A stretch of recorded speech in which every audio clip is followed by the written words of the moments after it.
Good evening from central London, and today we're going to be talking about landlords facing a shocking deadline of 2028 to meet new EPC C standards deadline. And of course, we'll be talking about in detail the consultation proposals and what this means for landlords and tenants as well. So if some of you have been following me, you know that over the course of a few years, there's been a lot of talk about EPC standards being improved. And now, right now, under a new Labour government, we have Ed Miliband moving this reform quite quickly. So again, Ed Miliband moving the EPC reform very quickly through a new Labour government. So we're going to be reviewing as to how landlords are reacting, what landlords could be doing right now, and also what they should be sort of saving to be able to meet these new standards. So last year we had talked about this being kind of the straw that breaks the camel's back with all the other regulations that are happening. But is it really that much of a bad news? Well, in the next few minutes, we'll be sharing that. Now, first things first, I want to make sure that you can hear me, you can see me with this live. What we like to do with this live video is to be interactive. So any questions, please feel free to put them through, and I will go through them slowly but surely. Just putting a little bit of honey on my coffee because this is going to be a long one and an interesting one. So we also have a video to share with you as well. So first up, I want to share with you this sensational article. Landlords face a shocking 2028 deadline for meeting EPC C deadline. So we're talking about the consultation, of course, and this is for landlords to meet the EPC of at least a C standard.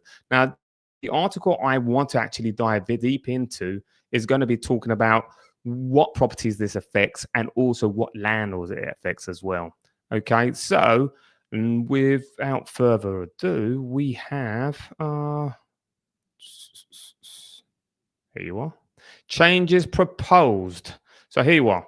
So what could alterations to energy efficiency standards mean for your property? Find out how you prepare for possible changes. So we've got the 7th February, the UK government published a consultation on changes to the minimum energy efficiency standard in domestic private rented sector. By the way, before I move forward on this, just in case you're not familiar as to what an EPC is and you're quite new to the rental market, an EPC is an energy performance certificate. This is something that you take out for your property, and you should be providing this to a tenant or a renter before they even make a decision on whether they want to rent the property. Typically, the certificate is valid for around about 10 years, if I'm not mistaken.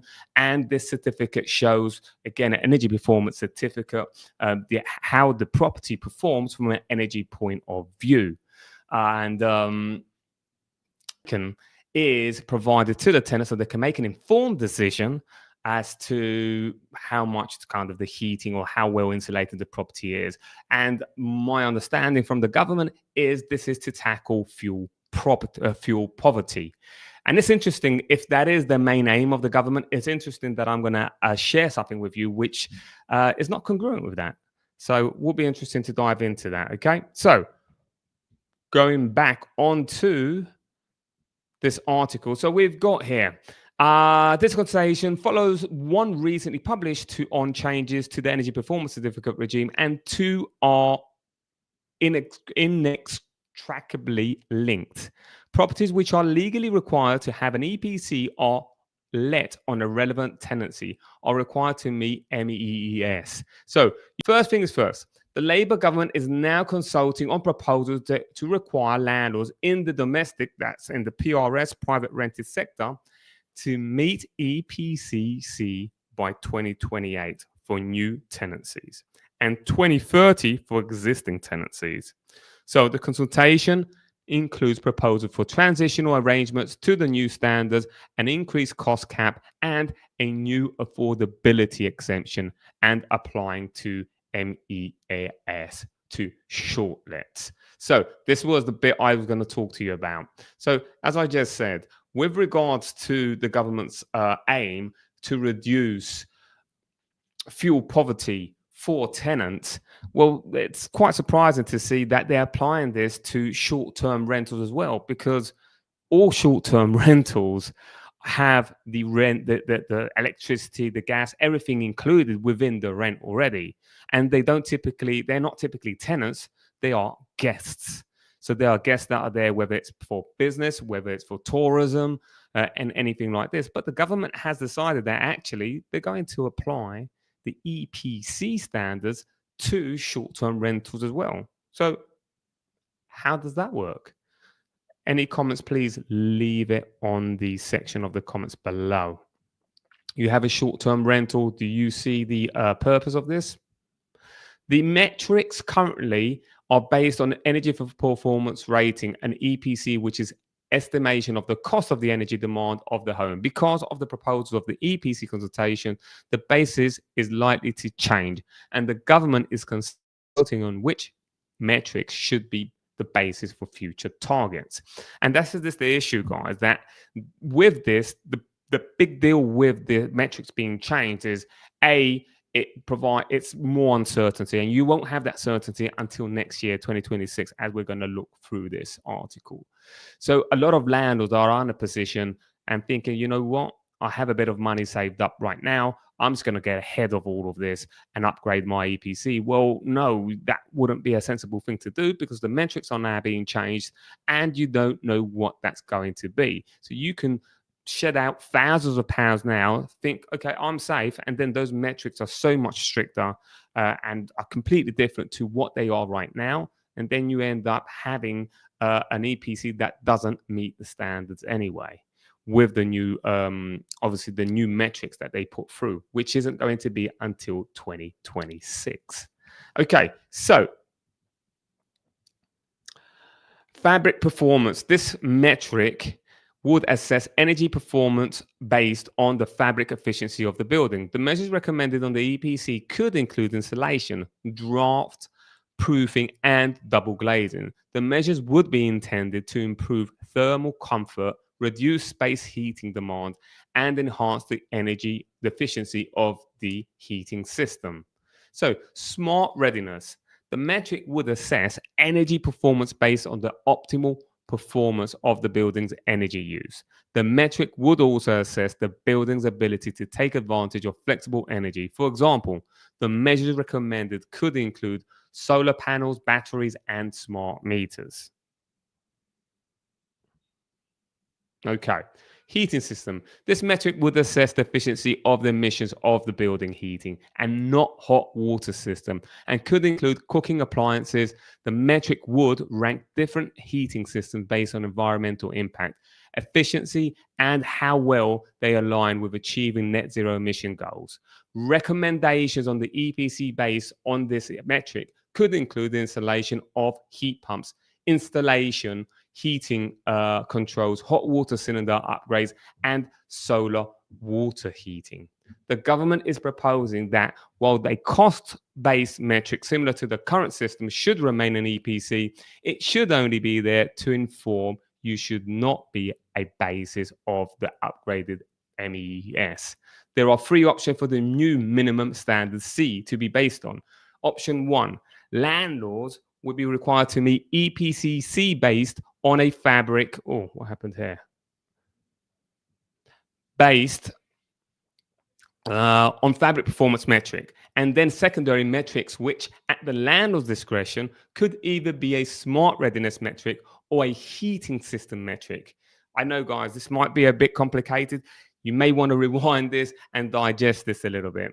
So this option is the government's preferred plan and will require landlords to first install fabric improvement measures such as loft insulations, cavity wall insulation, and double glazing. Now, of course, this may be the preference of the government, but this is by far, from what I can see and what I speak to landlords on a day-to-day basis since this come out, is by far the most expensive. Because there are other ways, of course, how you can improve your EPC at the moment, which we're going to dive into a few of them so you can have an idea as to what we call easy landlord upgrades for EPCs. But that easy landlord, which has a minimum cost, is that going to be enough to meet the new government's EPC standards. We talked about this last year. I mean, we felt that landlords had dodged a bullet when it came to EPCs when they scrapped it. We here in the team, at least, we knew it was going to come back at some point more aggressively under a Labour government. So option 2, there would be a dual metric on which landlords would need to meet EPC C, and therefore a primary metric for landlords to meet. If the primary metric was met, assuming they had not reached the cost cap, they would be required to install improvements to the performance of the secondary metric. Under this option, it would be the landlord discretion which metric they prioritize. There are therefore 3 variations for this option: fabric performance and smart readiness, fabric performance and heating system, smart readiness, and heating systems. Option 3, there would be a requirement for landlords to upgrade the property and install any improvements that are listed on the EPC, regardless of which metric they would improve. This would allow the most discretion of landlords to determine which improvement measures are the most suitable for them.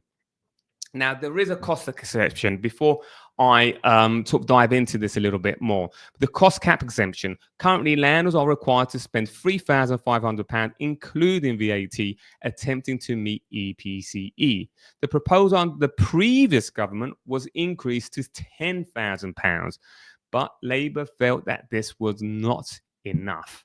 In fact, Labour has come in and inflationary rises have been given as a reason why this most recent consultation proposes to increase the cost cap to £15,000. This cost cap will not automatically rise with inflation. So the cost cap exemption, officially known as the all relevant improvements made exception, lasts for 5 years, at which point it expires and further investment in the property must be made or another exemption registered. Given the proposals to increase the cost cap to £15,000, this consultation proposes that the exemption would last for 10 years instead. This means that every 10 years, landlords would be required to spend up to £15,000 trying to reach the minimum standard. So what do you think? Landlords have a spare 15 grand around? Well, another conversation would be, of course, as to what support is out there for landlords. And I didn't see much. I mean, there are some talks of green mortgage and energy efficiency loans. There's more talk about buy-to-let mortgage, further advanced, bridging loans, and government grants. So government grants, just to break this down, but I'm not sure whether this is available yet. And if so, who it's available for. So we have boiler upgrade schemes up to 7.5 grand for heating pumps, energy company obligation, funding for installation and heating, local authority grants. Some councils offer interest-free loans or subsidized. Any questions, Guy? I know that's a mouthful, but would be interesting to find out what your thoughts are on this new consultation by the Labour government. Of course, this specific EPC reform being led by Ed Miliband. And we have a video here with Ed Miliband, actually. And I'll be interested, if you give me a few minutes, I'll share that. But keeping within the topic of what landlords are doing, many landlords are high rent. Okay, so let's have a look at that. What will landlords be doing to meet these standards? Now, there was an article, and this was back in November, so a couple of months ago, give or take. And it said, many landlords to hike rents to pay for EPC improvements. And this is why it's so important for tenants to also be aware of this, because this is only going to impact landlords, right? This is something that's going to impact all stakeholders, including tenants. Every time the government, whether it's a Labour or Conservative, interferes with the market, and sometimes, by the way, interference is necessary. And yet every time the government does interfere with markets, whether it's rent or any others, there are always there is always an impact, cause and effect. So, a mortgage lender survey reveals that over 2/3 of private landlords currently own at least one property that does not meet an EPC C. Foundation Home Loans found that awareness of these EPCs standard is high, with 92% of landlords having at least some awareness of the requirement, 67% reporting a thorough understanding. Portfolio landlords with 4 or more buy-to-let properties demonstrated slightly lower knowledge. So we have some 42% landlords intend to make the necessary improvements to bring their impacted properties up to standard. Meanwhile, 24% plan to carry out works at the minimum cost required to comply and continue to let the property out. And another 14% aim to carry out the works that maximize the long-term value of the property and continue to let it out. Some 3% will carry out works to bring their property up to standard, then sell it. However, 34% plan to sell without undertaking any work or not re-let the property. 17% responded other, and 3% don't plan to carry out any works but continue letting the property out. Now, one thing to keep in mind, of course, is this was back in November, prior to a lot of landlords, not to a lot of landlords, any landlord knowing that this could be as soon as 2028, prior to knowing about the £15,000 cap. So does that now change this survey? Does this now change kind of the answers that they put on this? Because I can see there's a big percentage of landlords that actually would decide to carry out the works and get it over and done with. But with the new metrics and everything else, has their view changed? So for those who plan to carry out the necessary work, 17% expect to use their savings. 17%, almost a fifth. Now, responded, 34, no? Yeah, 70% expect to use the savings.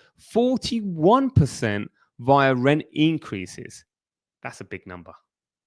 41% expect to cover those costs via rent increases. So for landlords or for renters and tenants and lobbies and organizations to say that there is no way that the rents are going to increase at the back of this is crazy.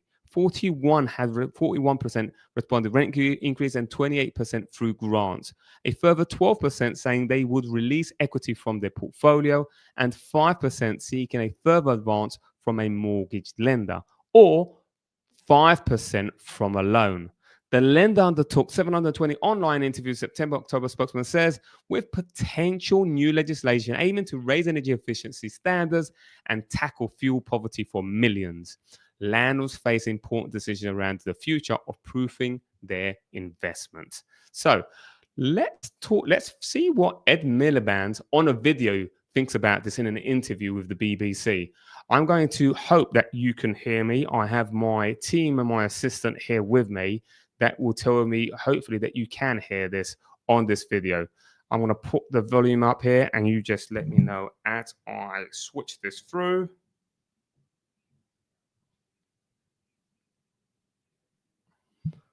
Okay. Proposals. Okay, a little early this morning, we spoke to Ben Beadley, who's Chief Executive of the National Residential Landlords Association, rather long title, but he gave us a couple of numbers. He said that he thought the cost of what you're proposing would be £20 billion for the sector. He said that there was no way it could be done in any practical sense in less than 10 years, and he was very clear that the costs, in the absence of substantial government, a proportion of that, substantial proportion of that, not smaller grants being made by the government, the costs would be passed on, rents would be higher. He made those points, 3 points, very clearly. I'm bound to say, Charlie, he would say that, wouldn't he? I mean, you know, he's representing landlords. Half of landlords do a good job and have these standards. Half of them don't. It's his job to lobby for landlords. But this government isn't about lobbying. It's about doing the right thing for the country. And there you have it. That's what it should always be about. Okay. Doing the right thing. That's a BBC reporter reinforcing with regards to comment. I think it was BD from a landlord organization saying that, yes, indeed, we would expect landlords to increase the rent to cover these costs. And when we take that and we see the surveys that we've just reviewed with regards to landlords actually saying, yeah, the way we plan to actually cover these costs, 41% have responded that it will be based on this rent increase.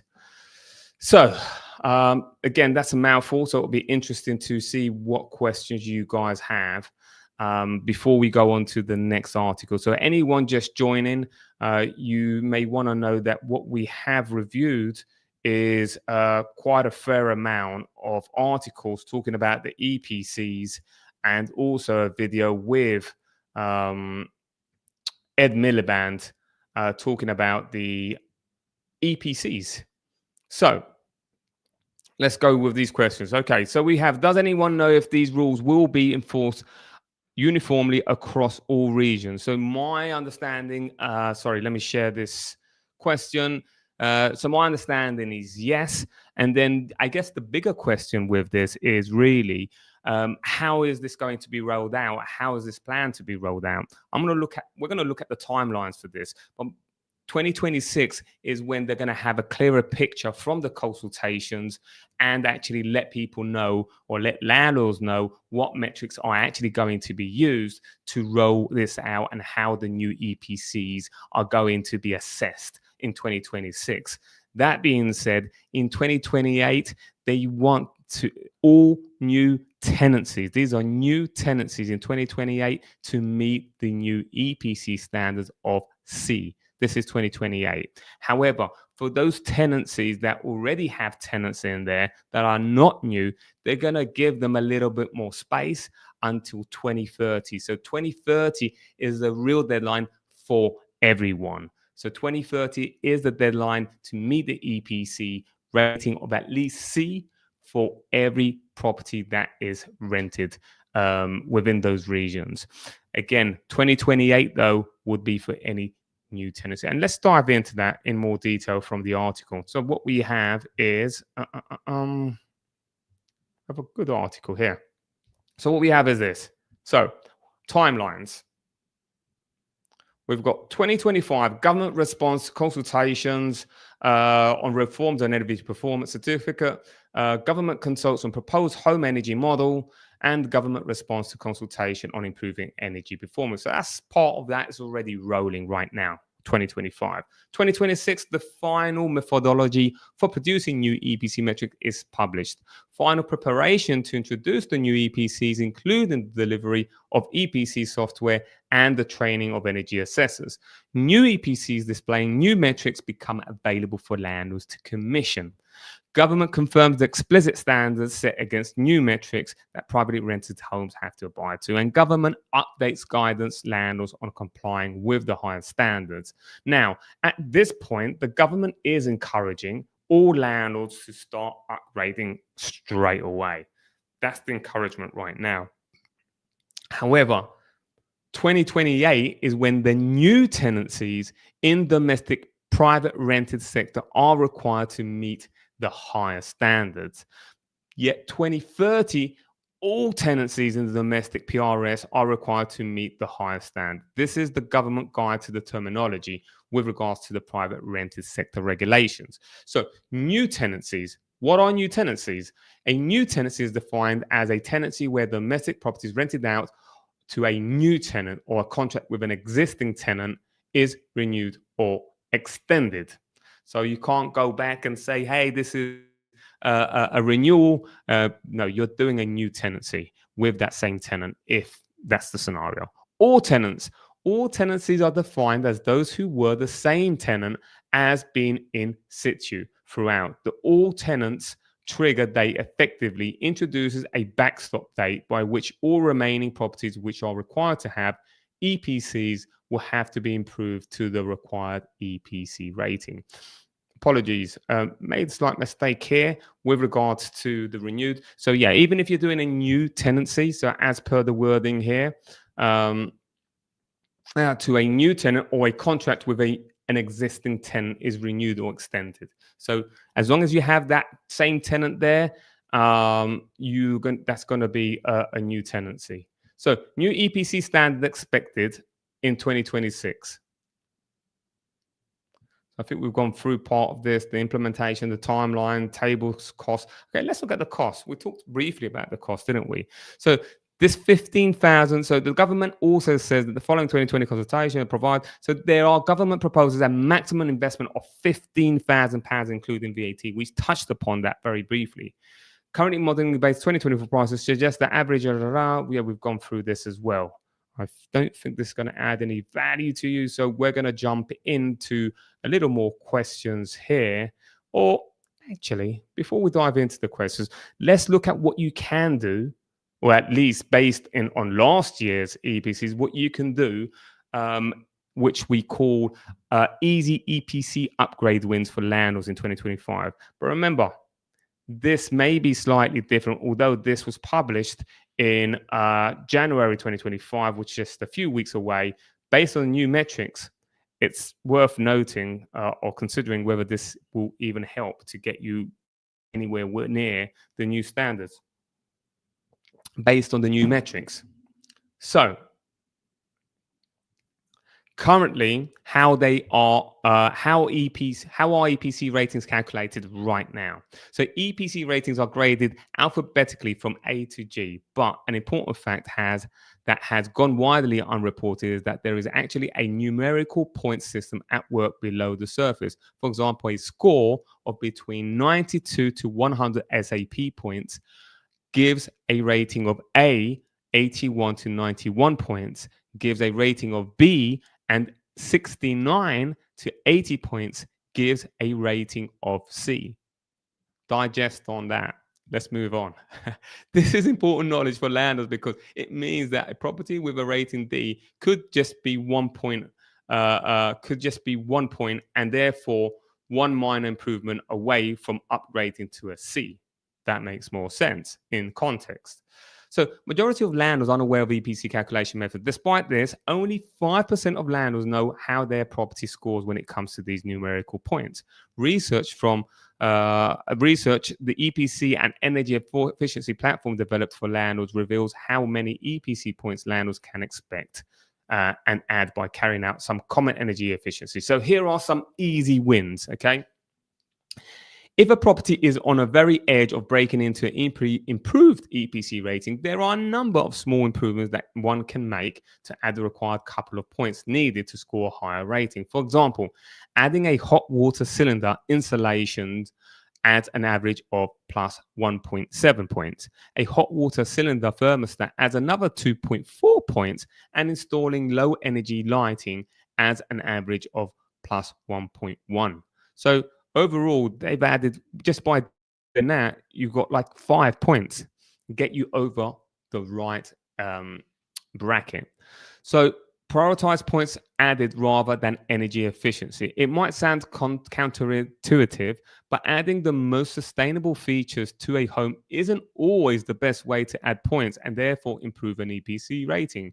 Well, maybe that's why the government has changed the methodology that they plan to change, which will kick in 2026. I don't know.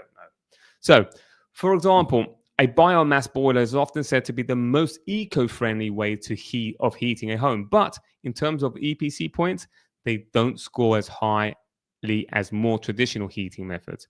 In fact, a standard condensing gas boiler adds an average of plus 23 points, whereas a biomass boiler only adds 12 points.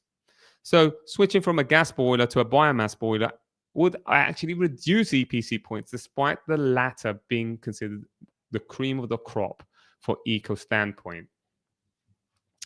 The comments, leave them below. Alternative energy is one of the way. Alternative energy is one way of adding a lot of EPC points with solar panels, adding an average of 9.91 points, whilst a wind turbine can add a 6.3 point. Improved insulation, you got glazing, so you got often double glazing, but not only is it expensive, it only adds an average of 3.3. Imagine that. Double glazing costs tens of thousands of pounds, and this is the only points that it will add. Whereas these minor ones together just add 5 points. And this one, that's crazy. So bigger jobs such as loft insulation, wall insulation, 7 point can far more beneficial. However, it's room for roof insulation, 9.9 points. And this is most effective measure when it comes to improving EPC scores. So whilst the estimated cost of achieving a C rating comes in at around £8,000, many landlords may find that they pour a far greater amount of money into their property without seeing any real improvement to their EPC score. That's because the vast majority remain unaware that an EPC rating is based on a point system, and understanding this is the first step to making improvement. If you took anything away from this video, and I know there are quite a few people on from different platforms, but if you took anything away from this, it will be that article in terms of what improvements you make to increase the points of your EPC. And that doesn't always equal to being the most efficient, energy efficient. As it said, it's counterintuitive, the system. So what else do we have here? We have a few articles to break down for you.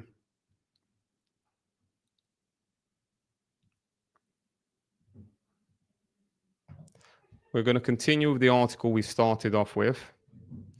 A new affordability exemption. We talked about the cap. But how do they work? So there are 5 options considered for the basis of new affordability exception. An automatic lowering of the cost cap, 15,000 to 10,000 if the affordability exception were triggered. A rent level based approach to the cost cap would be set level determined by the rent charge. A broad rental market area approach, and so forth. And a council tax band based approach, a local based approach. So other exemptions, I'm not going to go through this. This is the crazy one. I can't get my head around this. And if anyone has the answer to this, please leave me a comment. So this is the EPC consultation proposed that short-term lets, generally defined as properties occupied for less than 31 days, should be required to have an EPC at the point of occupation. Short lets are currently exempt from requirement to have an EPC, so long as the occupier is not responsible for meeting the cost of the energy. And that makes sense, right? I mean, if the occupier doesn't have to meet the cost of energy, then why would you have to provide an EPC?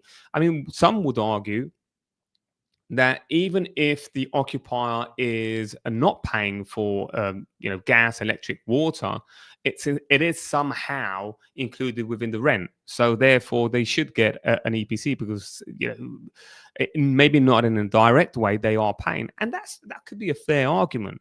Yet, if the occupier happens to be a guest that's only there 3 days for 3 days, and then the turnover again another 3 days or 2 days, the occupier is not a long-term occupier. Why does the EPC even matter? Maybe this article will give us the answer, but it would be great if you guys had the answer. I would very much appreciate that.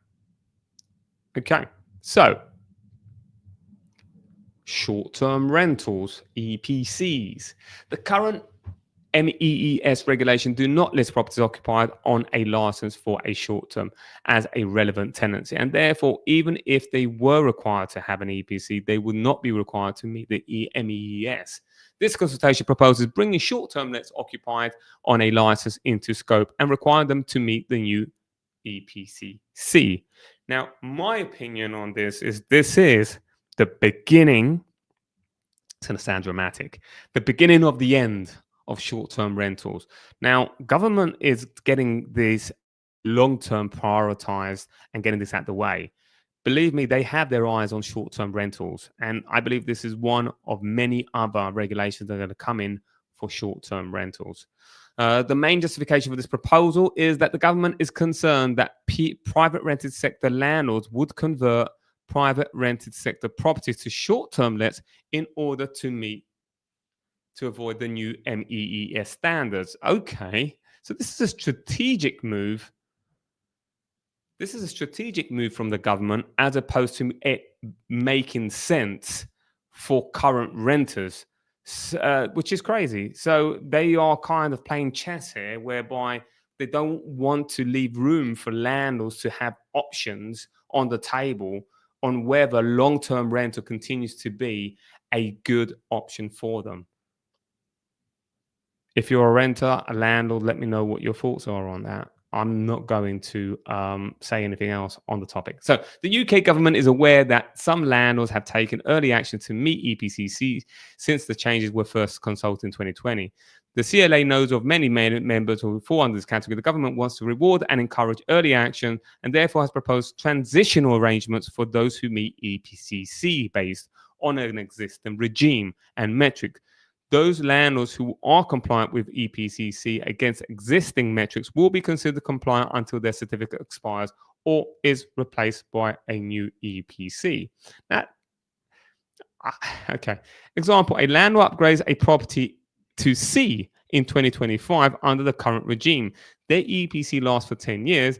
They will therefore be considered to be compliant to 2035, so long as the EPC is not replaced and will not have to meet C under the new regime by 2028 or 2030. Landlords who are not compliant with EPC C under the existing regime will be required to obtain a new certificate. Example, a landlord has a D rated property on an EPC commissioned in 2025. That EPC would have expired in 2035. But because of the requirements to demonstrate C by 2030, the existing tenancy under the new regime, they will need to instruct a new EPC to demonstrate the compliance by 2030. So to recap that, landlord has an EPC of D right now. 2026, 2028, the new rules apply. You still have a D. Now you will have to meet those standards. And at that point, you're going to have to meet the standards of the new methodology and not the old current methodology. I hope that makes sense. The timeline for implementation for new regime is EPC with the new metrics would be available from the second half of 2026. So we still have to wait a year and a half to find that out. So if you're a landlord kind of waiting to see which option is best for you, well, you're not going to be able to have the benefit of both worlds, at least not make an informed decision because you don't know what that methodology is. So the EPC Consultation proposed making the expiry of an EPC trigger event for instructing a new one. This would mean that in some cases, a landlord may be required to instruct a new EPC in 2026, which would include the new MEES metrics. However, because the new MEES regulation will not yet be in place, they come in force in 2028. The landlord will be required to demonstrate compliance with the old MEES. While there would be a cost metric on the new EPC, this would have been calculated using an entirely different methodology, which would mean the property was no longer compliant for the existing EPCE. Despite there being no change to the property, in this scenario, the government is proposing that an old, outdated EPC could be used to demonstrate compliance with the existing one. Okay, so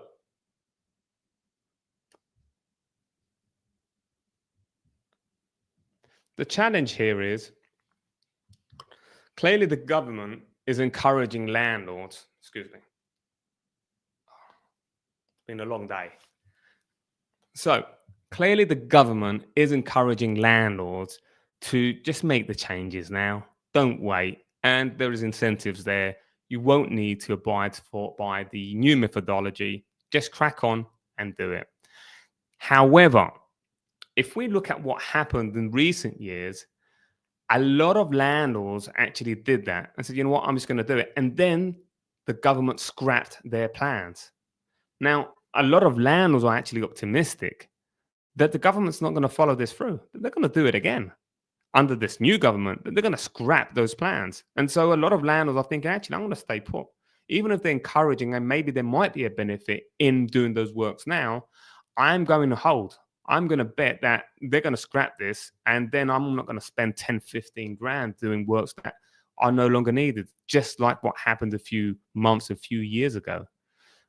Then there are those other governments that say, well, actually, no, I will do this because it's in my best interest. And, you know, if it doesn't go through, well, it doesn't. What would you do? I would love to hear your views on this. So we have quite a few questions. We are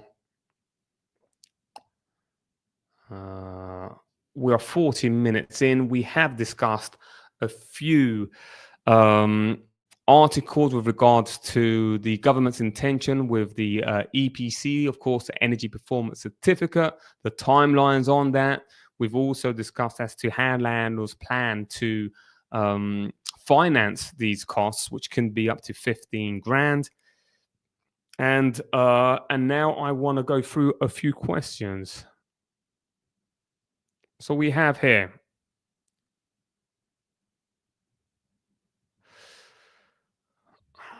Okay, there are many questions here. So let's start with Anita or Amrita. Can someone point out the main difference between the current and proposed EPC standards? Well, at the moment, we're trying to figure that out. I'll say just back up, record the recorded video a few minutes, and that you have that answer, Amrita. Do you think these upgrades might eventually lead to higher utility bills for tenants? No, I mean, that's not the intention. The intention is complete opposite, Steve and James. But interesting question. Could it be that these upgrades might eventually lead to higher utility bills for tenants? I mean, again, it's not the intention, but if we've seen anything, is that what government do, it tends to have an opposite effect. So I wouldn't be surprised. Andrew, has anyone compared these UK EPC regulations with these in other European countries? That is a great question. And actually, a landlord asked me this the other day. It was asking me, how do these EPC standards compare to the EU where we had before? Because this whole EPC, if I'm not mistaken, was partly or mostly enforced by complying with the EU. So are there any incentives available, like tax breaks for landlords who invest in these energy upgrades? Well, I'll tell you what, there is, funny enough, that I know of, not so much tax incentives, although, that could be a possibility, but there is an incentive for your buy-to-let mortgage. Can you believe that? Buy-to-let mortgage. So lenders are offering special rates and special packages for landlords who have EPC ratings of I can't remember which ones they are, but very specific ones, which is interesting as to what the benefit would be for the lender themselves, or what government intervention is happening there between banks and the government for this incentives to go through. Very interesting. Leslie, are there any incentives available, like tax breaks? Okay, I think that's pretty much the same question. And then we've got, will these EPC changes also impact short-term rentals, or is it just for long-term rentals? So if you've been watching Wides, it is also, the consultation proposes for short-term rentals as well. And the reason for that is because the government wants to make sure that landlords who need to abide to these new regulations don't decide to quit the long-term rental and move to short-term rental. The wording I saw was somehow, what was the wording? Somehow avoid having to do that and go on to short-term rental. Well, it's the landlord's property. It's not about avoiding doing it. It's about the landlord having options. If the landlord decides, actually, that isn't a good option for me, I no longer want to do long lets, I want to do something else with my property, I have a hotel in there, have guests, why wouldn't they be able to do that? So it is really necessary to start making these improvements right away, or we can wait a bit closer to the deadline. Great question. I mean, we looked at the pros and cons on that, Jonathan, which is, you do it now, and the government's encouraging that, and it seems what they're alluding to is that the new methodology is going to be much more strict. Whether that's the case, I don't know. And you do it now, then there is an incentive there. Or you wait, and this may not even happen, and therefore you didn't spend a penny on something that you didn't necessarily have to do in the first place. Pros and cons.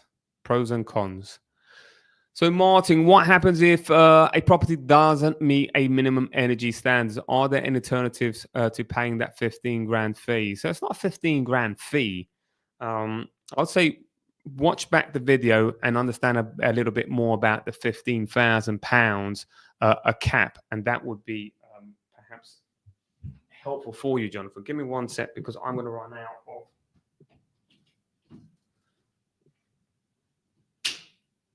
battery. So yeah, with regards to the £15,000, that's a £15,000 cap. I'll tell you what, let's dive into this. If you wanted to review this one last time, it will be helpful for you, Jonathan, perhaps anyone else who's missed this. So cost cap exemption. Currently, landlords are required to spend £3.5 grand, including VAT, attempting to meet the EPC C. The proposal under the previous government was 10,000. So inflation cost is 15. So the cost cap exemption, officially known as all relevant improvements made exemption, lasts for 5 years, at which point it expires and further investment in the property is required. So that's with regards to the £15,000, Jonathan. I hope that helps. Okay.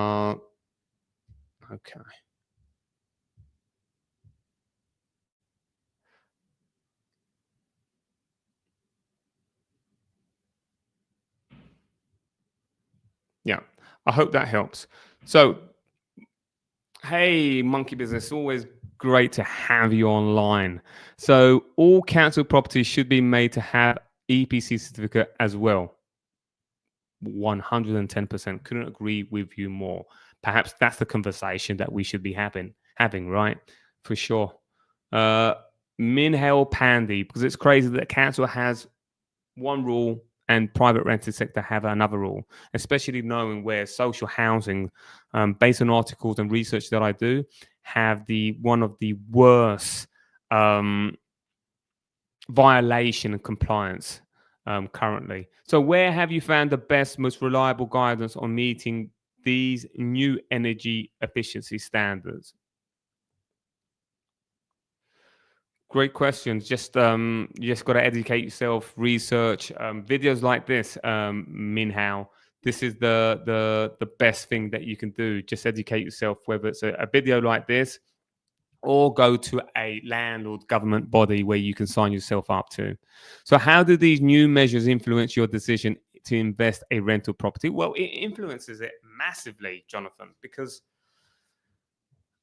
properties out there, investment properties at least, that appeal to investors, they're not going to want to look at a property that has that doesn't comply currently, and if they do, they're going to factor in these works, and so that's going to impact the price of a current landlord selling their property. So all those ex-rental properties that are on the market, you can bet that if they don't meet these standards currently, they're gonna receive under market value for their properties just because of this. So it's having an impact on the wider sales market for sure. And especially when we take into consideration, at least last year, I think it was like 17% of properties on the sales market were previously rental properties, 17% at some point or over the year.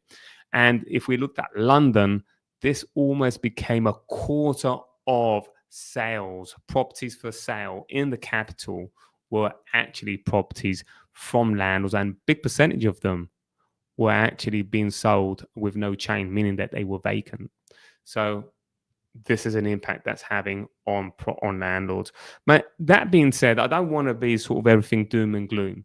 This is the reality that's happening, and what you do to be able to mitigate this and the changes that you want to be making if you want to stay in the market, this is a game changer. I mean, the whole rental market right now, the whole industry, it is the end of an era. And we're coming into what we call the new world. It's a new era, and you either adapt or get out. That's just the reality of it. I know a lot of landlords that are not getting out. A lot of landlords that are restructuring, may have to sell a couple of properties to that are not performing as well, had them in the wrong structure, putting it now in a proper legal structure so it makes sense financially, and also, taking all these figures into consideration. Remember, there is a portion of landlords that are staying in the market. There was some truth to, exodus of landlords and rental properties. But the reality is it was one segment of the market, landlords, accidental landlords, that just didn't want to be landlords in the first place, most of them. So I hope that makes sense. So I wanted to, before I go through any other questions, and talking of which, actually, well, you see, we very nicely came into this topic. So within the context of EPCs and landlords, wanted to avoid this cost, we did have a bunch of landlords, of course, that were already heading out and exiting the market because of new regulations, the change of Chancellor Judge Osborne with the Section 24, landlords no longer being able to put their expense of interest mortgage rates against their expense as a business, no longer being able to do that, factor that in. But then with the EPCs, we have crisis point. Over 40% of landlords to sell property in coming year. This was in November, so just around about 8-10 weeks ago. So new data. So some 79% of landlords report that the demand of private rental housing was strong in the third quarter of the year, according to research.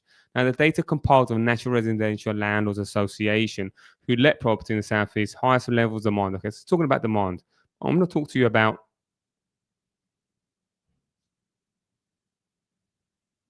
this part here.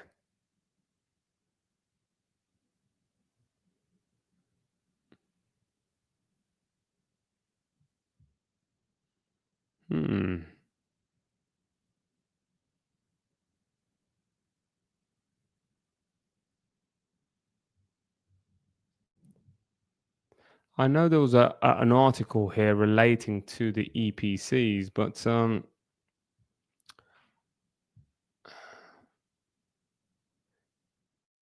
this clearly is not the one. So I'm going to give up on this. Over the past 12 months, 41% of landlords said that they plan to sell at least some of their rental properties, compared to just 6% that will say that they would buy. So this definitely relates to landlords selling, but not directly because of the EPC. But that was another article. So it gives you an insight of landlords thinking of selling, right? So we've got here, how do these measures influence your decision to invest in rental property? We've discussed that. Sonia, could these EPC requirements potentially impact the cost of landlord insurance in your experience? That's a great question, and I'm going to be honest. I don't know. I wouldn't have thought so, but a good question, something to follow up on. What strategy have been seen for balancing the cost of compliance with keeping rent competitive? I guess the best advice I could tell you, Edmund, is scalability. The more you scale your buy-to-let business, that's the way that's going to be profitable. If you're aiming to just keep one property, unless you don't depend just on that property for income, it may not be viable to keep that just one property. Because when you take into consideration, Edmund, the fact that there's two scenarios here. You have one property and you've got it in your personal name, and therefore you don't have the benefit of adding your mortgage interest as an expense. So you're being hit on that the government is taxing you on turnover as opposed to profit, and that's going to hurt your pocket. So you don't want to do that. You want your property to be in a limited company. But then again, you have also the challenge that if you have just that one property under a limited company, the cost of ongoing costs of maintaining that limited company is also going to be expensive, and it's probably going to make sense for you to scale and have more properties under that limited company. I hope that makes sense. And then obviously, if you have a property manager across one property instead of 5 or 10, it's also going to work out more viable. Is there any clarity on how these new regulations might influence the future of resale value of properties? Well, we're already seeing an impact on that for sure. So if your property doesn't meet the current EPC requirements and it is going to another investor, that is something that's going to impact your property price 100% without doubt. So you better hope that if you are a landlord selling your property and your EPC is dreadful, that the home buyer isn't really, impacted or going to be influenced too much about it. Whether that's true or not, Jennifer, very hard to find. Also, the Dutch Consumer Organizer. Okay, so there's someone answering the question. So, guys, I think that we have reached the end of this live. Thank you so much. I appreciate your time as always. We do have a webinar for landlords. It's completely free, and we will be diving slightly on this, but more so on the regulations of the overall market. So make sure you jump into that, register. It will be on the comment. It will be on the description as well with the link. Make sure you do register. Thank you very much, guys. Appreciate your time.